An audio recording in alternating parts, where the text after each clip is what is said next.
So, we just had the Switch 2 Direct, and what a time to be a Nintendo fan. A phenomenal showcase of the new console and games, and while we were all holding our breath for that one big Zelda announcement, what we got was a little bit of everything. Upgrades, remasters, sort of, a new Zelda game, new amiibo, and a little something for your phone that brings new lore to the series. Let's break it all down and see what this means for the future of Zelda on Switch 2 and immersing ourselves in Hyrule all over again.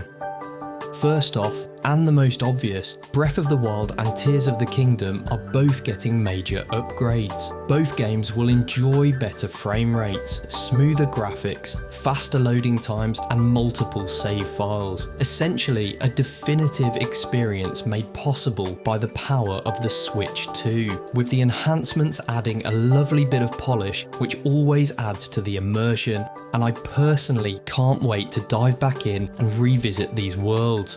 What's interesting though is that these updates don't feel like a cash grab, especially as they're included as free updates for anyone that has the NSO expansion membership. But that's not all. Possibly the thing that I'm most excited about, particularly as a theorist, is the app news that was delivered alongside these announcements, which honestly I don't think anyone saw coming. Nintendo introduced the Zelda Notes app, a mobile companion for both Breath of the Wild and Tears of the Kingdom, and this is a bit of a dream update for anyone as obsessed with Zelda lore as I am. In the new upgraded versions of the Wild era games, they've scattered voice memories across Hyrule, tucked away in ruins, in the sky, and a plethora of other locations. If you thought you knew the story of the Wild era, you know, Link's 100-year nap, Zelda's struggle, that sense of lonely beauty in a world half forgotten. Just wait. These voice memories are like little windows into moments we never got to see. The kind of things the games hinted at in a quiet cutscene or a scrap of journal, now fully voiced and waiting to be uncovered. I'll be digging into this in more detail in an upcoming video, so subscribe if you're interested in the fascinating connotations that could stem from this app and its features. The app also allows players to navigate to basically anything of note, including every Korok, using a helpful voice-guided navigation feature, and share designs when using Tears of the Kingdom, and items when using either game, with friends and by using QR codes. Think of it as a way to send your contraptions or creative builds to other players without needing to recreate them from scratch. Not as exciting as the voice memories, but it's a great way to make the game feel more social, should you want to. And with Tears of the Kingdom's emphasis on creativity, this could be an excellent way to keep that community element alive. Next up, we've got a full-on new Zelda-related game coming by the end of the year, Hyrule Warriors: Age of Imprisonment. While I'm not a fan of the gameplay in the Warriors games, a darker chapter in the Zelda universe story-wise is something that has me intrigued, even if it turns out to be non-canon, as with Age of Calamity. It should be a great way to explore some of the side stories and hidden corners of the timeline. Plus, given how successful Age of Calamity was, I'd say we're in for another deep dive into Zelda lore.